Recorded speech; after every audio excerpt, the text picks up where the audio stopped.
Thanks for being with us here on Live Now from Fox. I'm your host, Christina Evans. As promised, we're going to head out to this event as it is happening live right now. I want to show you the live vantage point that we have of this press conference as they're giving an update on the missing skiers that happened there after a California avalanche. And because we missed just the top of those remarks while we were in the White House press briefing, I do want to replay this from the beginning so we get all of that information.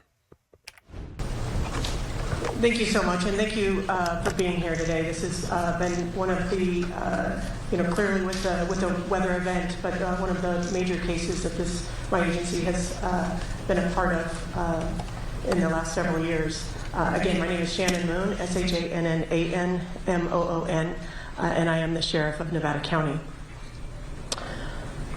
It's important to know this is an ongoing incident, and some facts do change. So this is the information that we have at the time. A clear example of that is just as we were going through our investigation last night, knowing some of the numbers have changed on who we've been looking for. So at 11:30 yesterday on February 17th, our dispatch center, we have a regional dispatch center here in Nevada County, received a 911 call reporting of the avalanche in the Castle Peak area of Nevada County. Castle Peak is north of Interstate 80, right there at the Donner Summit, heading into Truckee. It's a very remote, rugged area on the north side of the highway there. It is not a groomed area or a ski resort area. This is a backcountry area, rugged terrain, where we have a lot of recreationists in the summer hiking, and in the winter, clearly the over snow skiing and such. It's very close to the Pacific Crest Trail, and it is in the Tahoe National Forest. It was initially reported that 16 individuals were on a guided trip by Blackbird Mountain Guides out of Truckee. There were 4 guides and initially reported as 12 guests. This information was later updated after we got on scene. We were working with Blackbird Mountain Guides the entire time. They provided us with their manifest for their trip. Initially, that trip had 12 clients signed up for that trip. Once we got on scene, we were told and confirmed that only 11 went on that trip. One person, last minute, decided to back out of that trip. So this was a part of a three-day trip from Blackbird Mountain Guides to the Frog Lake Huts, which is right in that area of Castle Peak. They have been, and yesterday was their 3rd day that they were returning, coming out of the backcountry, coming back to the trailhead when the avalanche occurred. The Sheriff's Office, along with Truckee Fire, immediately started coordinating a response to get into the area, and we requested mutual aid from both our friends to the east, the Placer County Sheriff's Office, and the Tahoe Nordic Search and Rescue Team. We also requested assistance from our friends farther to the east in the state of Nevada, the Washoe County Sheriff's Office and the Washoe County Search and Rescue Team. That was all coordinated through our mutual aid system in California, which is the California Office of Emergency Services. Highly skilled rescue teams departed yesterday from both our Boreal Mountain Ski Resort, which is on the south side of the highway right there at the trailhead, and at the Tahoe Donner Alder Creek Adventure Center, which is in Tahoe Donner. So we had 2 different teams deploying, roughly 50 skilled folks deploying into the scene, both from the south side and from the north side, trying to come in to this area. Extreme weather conditions, I would say, is an understatement. Lots of snow, gale force winds, making it impossible to see. So it was very much a slow and steady pace, going with snowcats, skiers, going up into the area, which is still considered a very high danger for avalanche. So our tracked mobile equipment, number one, getting them to the scene on Highway 80, which was closed, lots of snow on the roadway. Took us a while to get our equipment into the location before we could deploy into the backcountry. And then once we decided to put the teams out there, again, with lots of safety plans, I can't stress that enough, making sure that our responders and our volunteers and our staff were safe in getting to the location, knowing that we had 6 survivors based on the information that we were getting on communication through the iPhone SOS, that we could have conversations with them.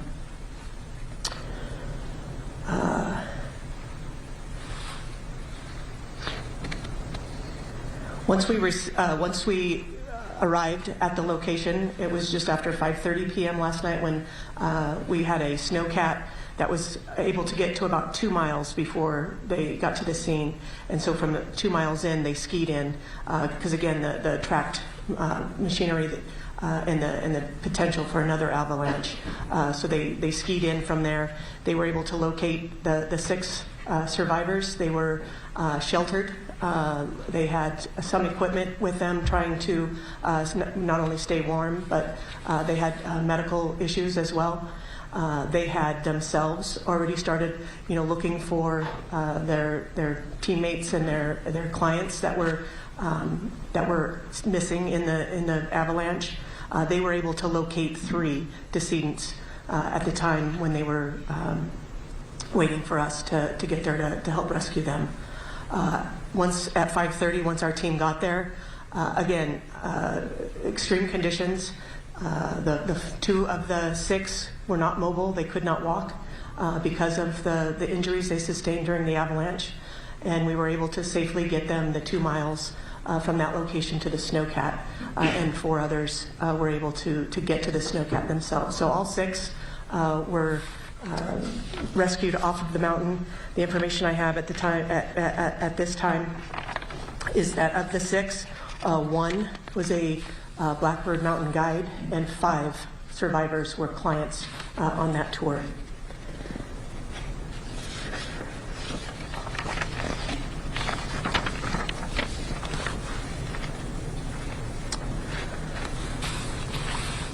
Of the folks that are missing, so again, a total of 11, right?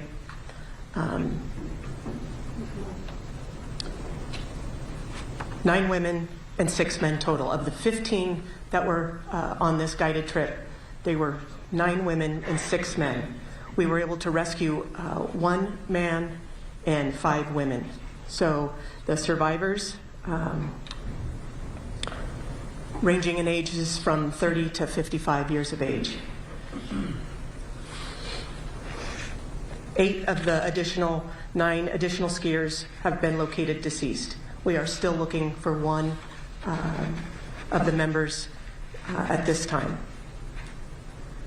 Due to the ongoing challenges of the weather, the avalanche conditions, the effort remains ongoing, as well as our search for the remaining skier. But the weather is a factor. It's not a resource issue as we speak. It is a weather condition and safety condition for our response teams. Of the 2 that were injured, 1 individual was stabilized last night and released. 1 is still being treated at the hospital. I've been told both subjects are non-life-threatening injuries, so that's good to know. The guide company has been very cooperative, providing us the individual information from their trip. They also had members arrive at our location when we deployed into the field, and they responded with us. They wanted to do everything that they could to assist. The cause of death clearly will not be able to be confirmed. One, we still have to get to the decedents. We still have to be able to identify those decedents, and then we will determine through contract with Placer County. We contract with them for all of our pathology. That should take some time to determine mechanism of injury and truly the cause of death for these individuals. The avalanche yesterday was about 1 mile away from a different avalanche that occurred at the beginning of January in that same Castle Peak area. Please understand that this incident remains ongoing. Our focus remains on recovering, but the snow and the unsure conditions are creating an issue to making sure that we can safely do that. We did have a conversation with the families of the folks that are still outstanding, and let them know that our mission has went from a rescue to a recovery. It's a difficult conversation to have with loved ones, so I please ask for your patience with the family members. This is ongoing, and I can't even imagine the amount of questions and stress that those families are going through right now as we move forward through this. Public safety reminders. Check avalanche forecasts and weather reports before traveling anywhere in the backcountry. Locally, the Sierra Avalanche Center is a great resource. Avoid closed areas, posted areas, avoid all of those high-risk areas. Always communicate your plans, travel with a partner, share your route, and consider all of the avalanche training dangers that are in our beautiful community, but definitely a high danger for that. So with that, I'll ask the Placer County Sheriff Wayne Wu to come up and talk about that mutual aid that his agency reported and responded with us. Thank you, Sheriff Moon. My name is Wayne Wu, W-O-O. I'm the current sheriff of Placer County. First of all, on behalf of myself and all the men and women of the Placer County Sheriff's Office, I want to offer my condolences to the family in this very trying time. The Placer County Sheriff's Office, the Washoe County Sheriff's Office, and the Nevada County Sheriff's Office has a very unique relationship with the challenges of providing services in the Lake Tahoe Basin. We work very closely together, and we value that relationship and provide mutual aid to each other. And I know Sheriff Moon would provide just as many resources to the constituents of Placer County if this emergency were to occur in our jurisdiction. So Sheriff Balin with Washoe County couldn't make it over the summit. He tried to be here today, but I appreciate all of his efforts in this response as well. On the initial response, the Placer County Sheriff's Tahoe Nordic Search and Rescue Team responded with 2 snowcats and 28 members of our search and rescue team. I can't speak highly enough of the men and women that make up the Tahoe Nordic Search and Rescue Team. They are some of the highest rated, best, most well-trained, selfless servants that you'll find in the country right here in the Lake Tahoe Basin. These are true heroes that answer the call and selflessly serve and put themselves in harm's way when we call and there are other members of our community in need. This incident has specifically struck our organization and that team hard, as one of the 9 missing decedents is a spouse of one of our Tahoe Nordic Search and Rescue Team members. So as you can understand, this has not only been challenging for our community, it's been a challenging rescue, but it's also been challenging emotionally for our team and our organization. We are committed to being here until the end and making sure we make all these recoveries. As Sheriff Moon mentioned, the decedents will be transported to the Placer County morgue upon recovery and getting them off the mountain down at our Roseville facility. But in closing, I would like to add my request to members of the public during this time, and that is please avoid the Sierras during this current storm and in the upcoming days. Avoid mountain travel. It's treacherous. Avoid the backcountry. Please allow us to focus all of our resources on continuing to recover these bodies for the family and bring them home. Just yesterday, while we were responding to this incident, we got pulled off and had to pull resources for other rescues and overdue skiers. So please, over the next couple of days until this incident comes to a conclusion, please avoid the Sierras. And with that, I will introduce California Office of Emergency Services Chief Don O'Keefe. Thank you. Thank you, Sheriff. My name is Don O'Keefe, and it's spelled O''K''E''E''F''E. I'm the Chief of Law Enforcement for the Governor's Office of Emergency Services, also serve as a statewide law enforcement mutual aid coordinator. First of all, on behalf of Governor Newsom and Director Tina Curry, I just want to offer our condolences as well to the families. I do want to, before I talk a little bit about the outside mutual aid, I want to echo what Sheriff Wu was talking about, the incredible search and rescue people that do this on a daily basis. The vast majority of these individuals are volunteers. They a lot of time buy their own equipment, they train on their own time, and they put a big investment into it. So we really big shout out to our volunteers statewide. Yesterday around 11:30, the California State Warning Center received a call from a private beacon, one of the companies, that there was an emergency. We were able to track it to an area in remote Nevada County. We reached out to the Nevada County Sheriff's Office. They had already gotten word of this incident. My staff responded, and our job in this type of situation, like any mutual aid, is we're there to support the incident commander. Our job is to get the resources that incident commander needs to safely and successfully complete that mission. So during this time period, one of my personnel was communicating with one of the guides for over a 4-hour period, giving information back to the Nevada Sheriff's Office, and coordinating what rescues could be permitted. So we have a very, very robust, as the sheriff said, a very robust mutual aid system in California. It usually starts surrounding counties, cities help themselves. Where we really come into it is when resources need to come from regional or statewide.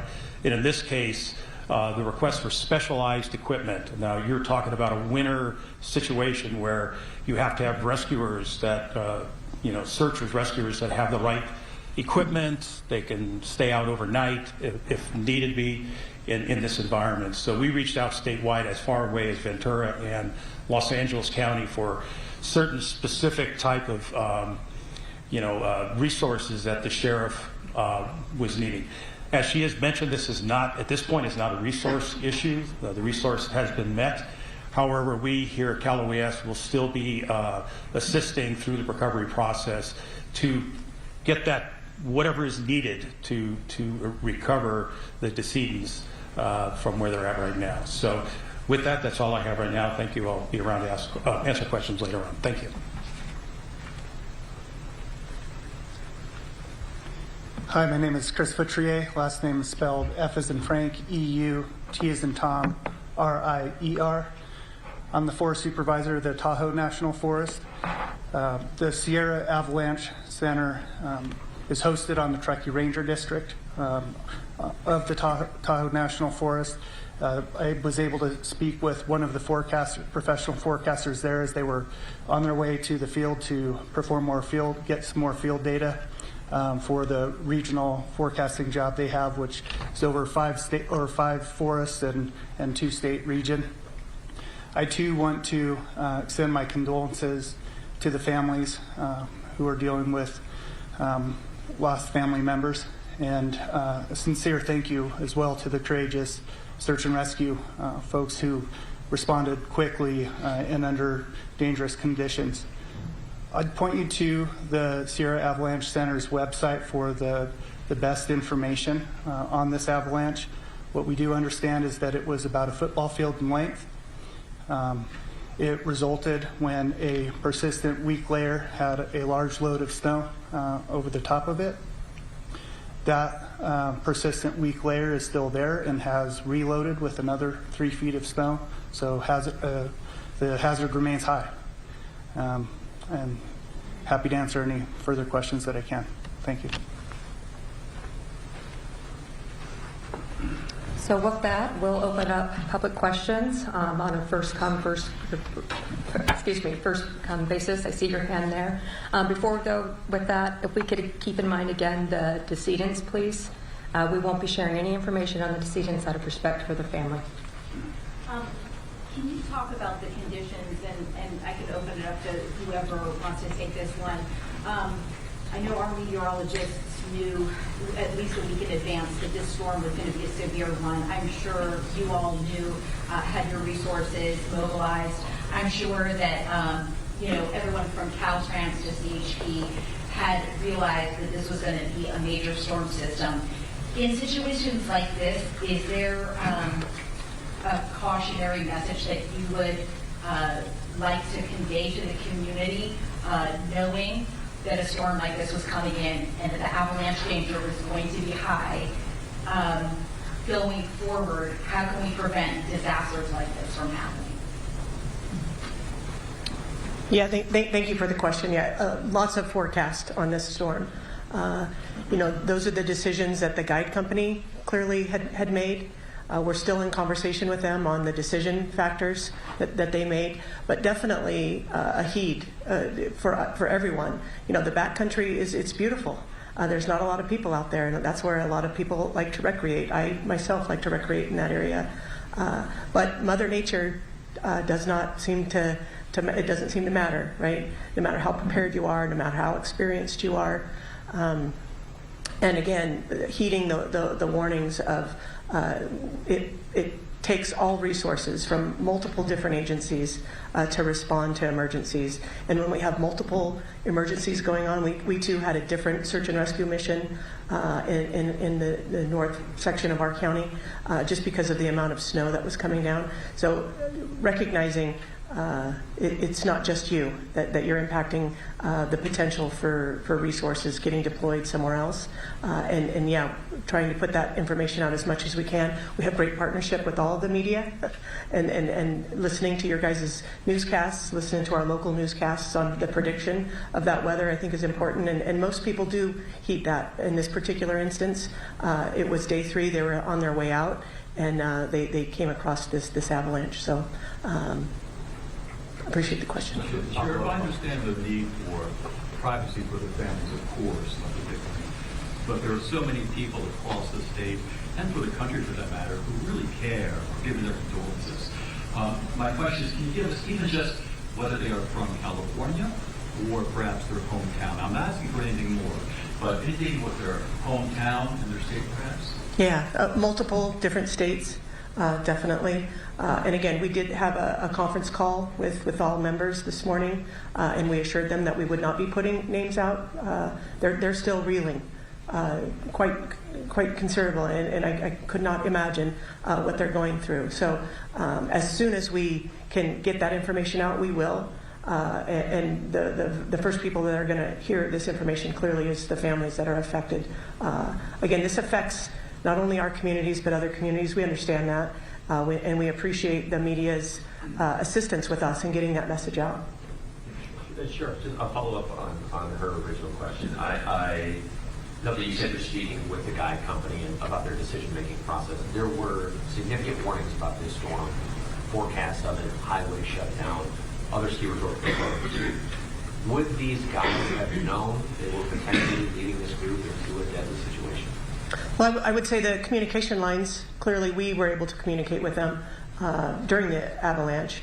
What kind of communication lines they had as they were out and on their 3-day tour trip, I can't speak to that. Those are all questions that we're asking, and appreciate the patience while we get through this and investigate the totality. Not just so that we know, but so these families know. I think that's the core piece of my mind is wanting to be able to provide answers to the families that were affected, the guide members that were present, and the clients that paid for this trip. Thank you. Is the main question whether they should have gone on the 3-day trip in the first place, or is the main question should they have stayed in the Frog Lake cabin on that 3rd night to avoid these bad conditions? I don't think either of them could be considered main. They're both great questions. Yeah. Sheriff, can you give us some more information on the rescue? So how far away from the group that were found compared to those who now deceased, and were they carried that far down the mountain? I'm going to refer to my operations captain, who was the incident commander for the duration of that first operational period, Captain Rusty Green. He'll answer that question for you. Sure. My name is Rusty Green, Greene. The group was fairly close together. The recovery was also, the bodies that were recovered fairly close together. It was reported by the individuals that survived that they were attempting to go out as a group, that someone saw the avalanche, yelled avalanche, and then it overtook them rather quickly. And one more follow-up. And can you share more about the account of the survivors after the rescue mission? Yes, 2 of the survivors were transported for medical treatment. They went to the hospital. One was released last night. One is expected to be released today. Both are expected to survive. Everyone else was released at scene. Can you share how they're doing mentally? That I cannot. I can only imagine. I think you can too. Do you have more specifics of the search area? Do you know if the roads will still remain closed until the investigation is concluded? There's no actual roadway into the search area. It's accessed via a snowcat, a snowmobile, or cross-country skis. The interstate obviously will open, and that's the staging areas, and then we go from there. This might be a question for Chris. Knowing the topography, the landscape, the exact location of things, can you describe exactly where that football field size avalanche field is located, say, in proximity to Casualty proper, and then the probably cabins? And are you able to kind of pinpoint it, or has that not been officially mapped and framed at this moment? Not yet. Yeah. Chris, I also have a follow-up for you. I know that you had mentioned when the football field avalanche, and then essentially it's been reloaded with snow. Obviously, this is a really complicated procedure to get the bodies recovered from the scene. Is there fear that there could be another avalanche that might rebury those bodies and they could potentially be lost at some time?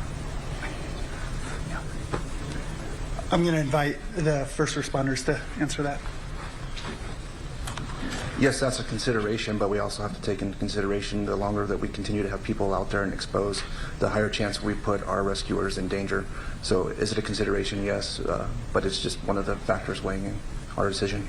And talk about the complicating factor of another big storm headed our way with snow continuing to cover the area and then even to lower elevation. Well, it's going to make things much more difficult as far as accessing the area, right? It's going to continue to increase the danger of future avalanches, and it's going to continue to make the recovery just harder the longer it goes. We understand that. We understand the importance of doing the recovery, but we just have to weigh all those factors and do it in the best way possible. Did the group have any equipment, any airbags that would help them survive an avalanche?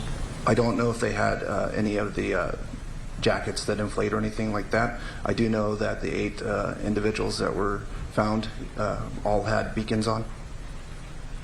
How many bodies have been removed from the scene? Did you say 8? Is that the number that you were saying? 8 have been found at the location. So far, due to the terrain, it's vertical in nature. They were only able to remove the individuals that had survived and needed medical care last night. The actual decedents are still located in the avalanche area. And can you give any gender at all? I believe the sheriff provided that breakdown.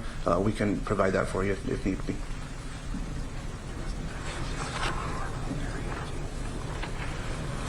Where the decedents are placed, we did our best to put them in an area that we can recover. We have put avalanche poles there. We've done everything we can to make it so that, given the opportunity, we can get in and do a fast recovery.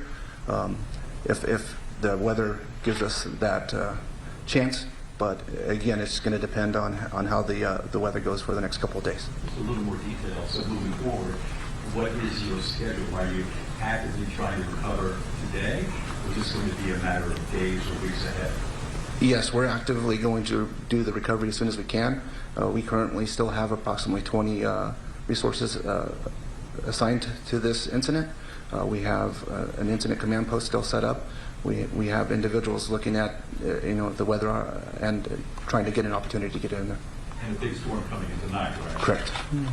Sheriff Moon, I don't know if you could elaborate on this a little bit further. A moment ago, you had talked about how this wasn't a resource issue. This wasn't an issue of your crew members being unsafe per se because they are highly skilled and they know what they're doing, but to a degree, does it put our search and rescue teams in danger when outdoor enthusiasts make the decision to go out in storm systems like the one that we knew was in forecast?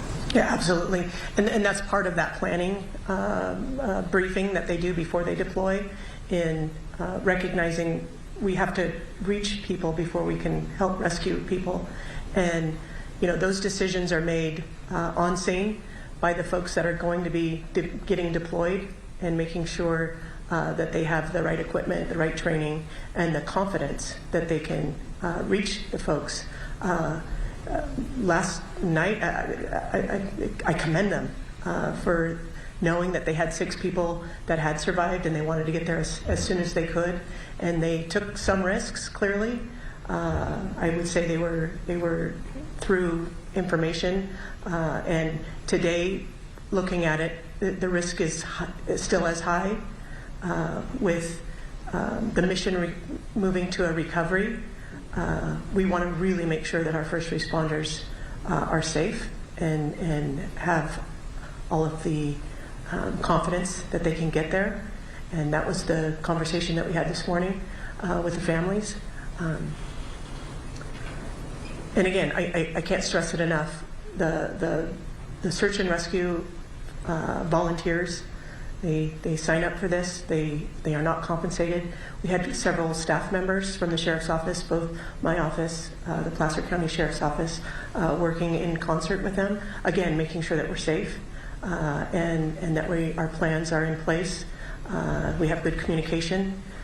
They came up with the plan of how far they were going to get the tracked vehicles, and knowing that they can get all the ways to them just based on what the conditions were, and making sure that they were able to safely get out of there. It was a full day of work for them, and those are the questions that we're asking today, and looking at the weather, looking at the forecast, and really just making sure that we're going to do this as safe as possible, with knowing that we have a great resource coming from all agencies. Yesterday, I was inundated with texts and words of encouragement from all sheriffs across the state, saying, if you need us, we'll be there.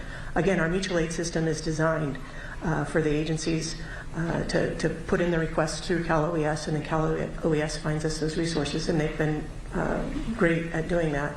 But again, we could have all the resources we want, but if it's not safe to get to that location, we really have to make sure that we're making great decisions on this side. We know that group left the Frog Lake huts. Were they the only people left the huts? Is there anyone still there when they decided to wait out? You know, that information I'm sure is getting through their statements, but I don't have information for you for that. But we will ask those questions. And then also, Sheriff, you mentioned that one of the deceased is a spouse of a member of your search and rescue team. What is the impact on the team knowing this is such a personal connection? Yeah, I think everybody has circled around to provide their love and condolences for this family, but I think it's also motivated the team of their purpose, and to go out there and rescue those that were still alive, and now recover, those decedents that are still out there. And so, while it's been an emotional impact, and we're all trying to support the family, we still have a job to do, and we will be here side by side with Sheriff Moon and the families until we get every last decedent off the mountain. And then also for you, Sheriff, and really for anyone, it's not uncommon for avalanche fatalities to happen. This is a very high number, a number that I don't believe we've seen for decades. Have any of you seen a rescue operation, particularly a deadly operation of this scale in the past, or was this something that was new for your staff? Yeah, I'll turn it over to Sheriff Moon in a second because I know she just had another fatality that within the last 12 months in that Castle Peak area. But you know, the Placer County Sheriff's Office has dealt with a severe avalanche tragedy, and the avalanche at Alpine Meadows, which I believe we had 7 fatalities. That was extremely taxing on our organization and the community at the time. So to see this tragic incident unfold and potentially have that many losses of life, you know, it's horrible to see, and I think that's why we're all so committed to seeing this through until the end. It's unfortunately we're kind of at the will of Mother Nature at this point, and going to have to wait for hopefully a decent break in the weather and make sure we get every last soul off that mountain. Do you know when that might be, a break in the weather? I'll leave it to the Nevada County Sheriff's Office operations to decide and weigh in on that.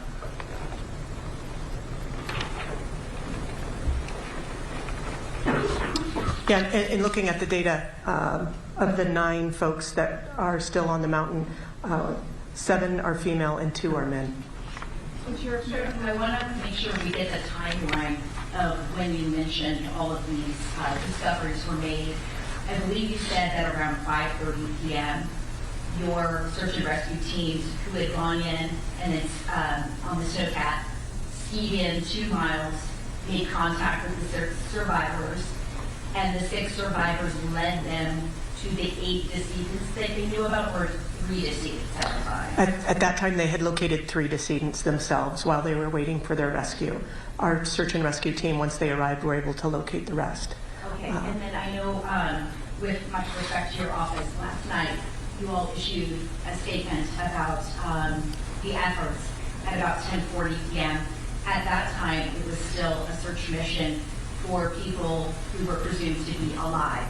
At that point, was the decision made to still call it a search mission for potential survivors because they had not been pronounced dead?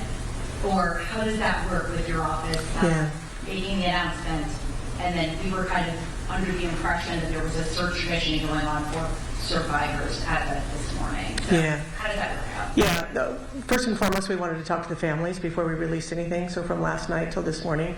And again, it was through statements from the rescuers that were on scene, and they were able to locate the total of 8 known decedents. We're still looking for 1. And again, based on the conversations of truly what their conditions were, looking at the forecast, looking at the totality of the circumstances, and recognizing that it was going to be very difficult for us to get back out there. And again, the information comes in. We try to confirm and assure that we have the best information. But this morning, we really wanted to be able to have a conversation with families before making any announcements.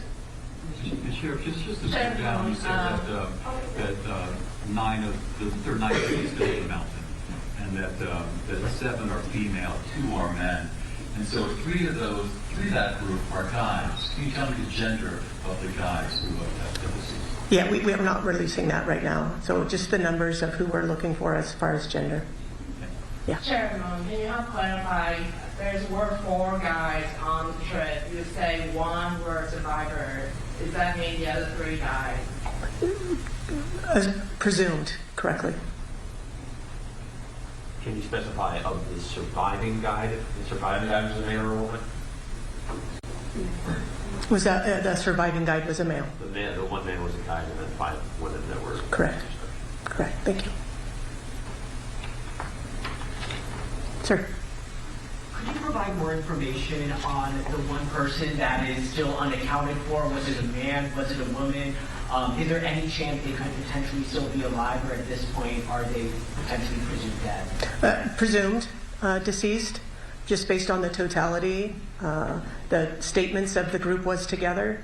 And again, the conditions, I wasn't on the scene with them last night, but I've seen some of the documentation, pretty horrific. They were able to locate 8, and then the snowcat was ready to go. So everybody got loaded up and brought down the mountain. Again, took several hours to get from the snowcat back down to the trailhead, where we met with some ambulances from Truckee Fire to get the injured to the hospital, and the other folks got some quick statements. But again, this is an ongoing investigation, and we're going to be getting a lot more of those detailed statements as the days move forward. And so just to clarify, did that mean that would be 9 people that would have died in this incident? Correct. And moving forward, Sheriff, what's the best way for us to get information from you? Will you be holding more news conferences, or should we watch your Facebook? Yeah, we don't have any more press conferences scheduled. We would have put that out. But our public information officer is Ashley Quadros. She's the one that started our conference today. She can put out her information if you haven't already received that information. I'm sure several of you are here today because you've been in contact with the office.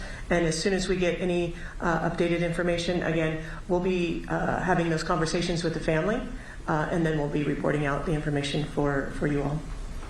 And just to clarify, were the SOS signals, I think Rusty, you mentioned they were sort of like iPhone SOS communication.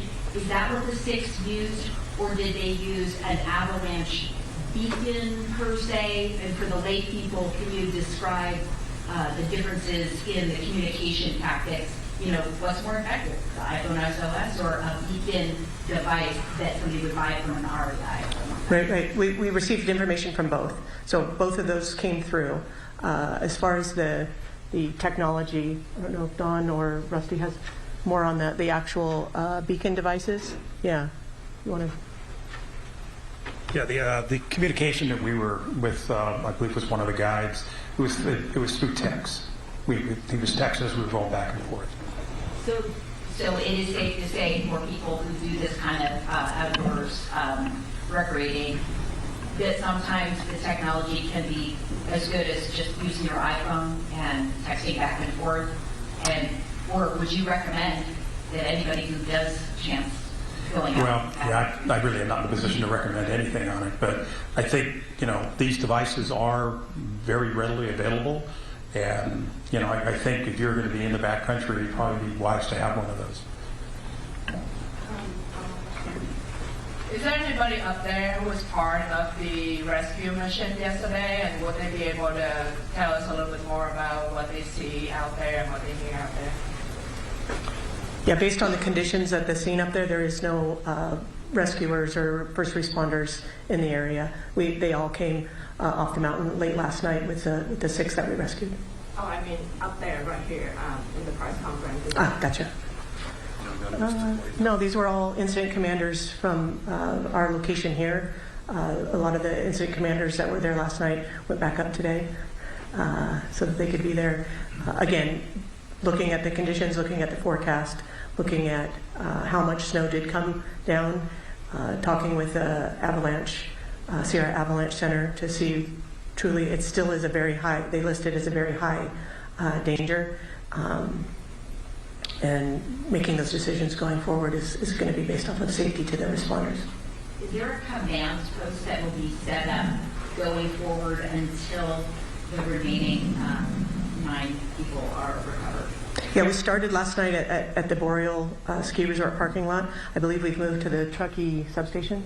Yeah, our Truckee substation is right on Donner Pass Road, where we have the sheriff's office station. So it's in downtown Truckee. One question about the avalanche generally, not about the actual investigation. I know you directed us to the Sierra Avalanche Center. This was listed on the destructive force scale as a D2.5. I know a D2 is it could bury and kill a person, D3 could bury and destroy a house. What is a 2.5 mean exactly? Would you be able to answer that? So it's in between the two effectively. It can cause loss of life, but it's not as big as a 3. Sorry, I don't have any more information. Is it significantly powerful? Is it unusual? Or can you give us some broader context of how frequently we see an avalanche of this power? Unfortunately, while the Avalanche Center is hosted, I am not an avalanche expert myself, so I'd be guessing. Thanks. So We'll just take one or two more questions, and also just to clarify, as we've talked about all the individuals involved in that, since there's been a lot of back and forth on guests versus guides, I just want to clarify that people, genders again, just one more time to mitigate any confusion. So we had 15 people total, 9 women and 6 men. Our survivors are 4 men and 2 women. And our at-large presumed deceased are 7 women and 2 men. And then again, with that, we'll take 1 to 2 more questions.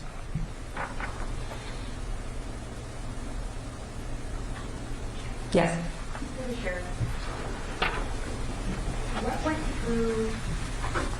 What went through your mind when you realized the totality of the tragedy? Definitely thinking of the folks that were out there. The 6 that we had contact with, wanting to do everything we could in our power to get to them. Also weighing in, making sure that our staff and our volunteers that, again, I've been a search and rescue coordinator through my career here at the Sheriff's Office. Incredible group of men and women that respond day and night to calls that we request them because of their expertise and their training and their commitment. They're folks that like to recreate, and to know that we have that resource. Also, in talking with our staff, making sure that we were safe last night. Horrific conditions, just whiteout conditions. It's a known area where we have a lot of missions, search and rescue missions, that Castle Peak, Peter Grubb Hut, Frog Lake Hut area. So we train in that area. So they knew the terrain. That doesn't make it easier for them when the snow conditions and the wind conditions. So what was going through my mind is hopefully they can get there to the 6 that were sheltering in place. So getting the call that they had made it, and then they made it safely off the mountain, but immediately thinking of the folks that didn't make it, and knowing our mission now is to get them home, and making sure that we're doing it safely, and in constant conversation with those families. Do you know how low the temperature dropped last night?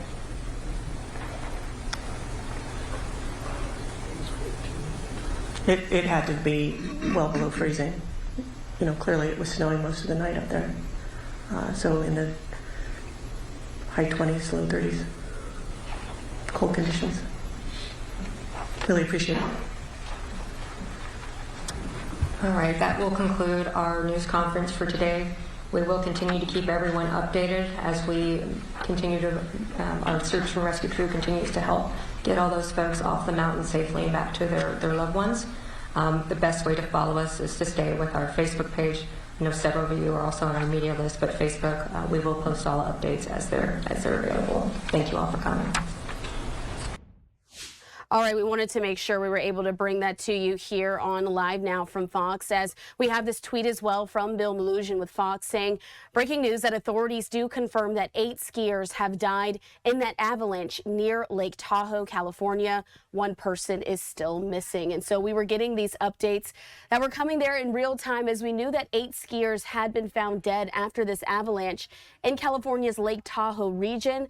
1 member of the group, though, is still unaccounted for, but the mission has now switched to a recovery mission as opposed to a rescue mission. Another 6 members of that group have since been rescued, 2 of which were sent to the hospital with non-life-threatening injuries. This avalanche was first reported at 11:30 Pacific time, just yesterday in the Castle Peak area.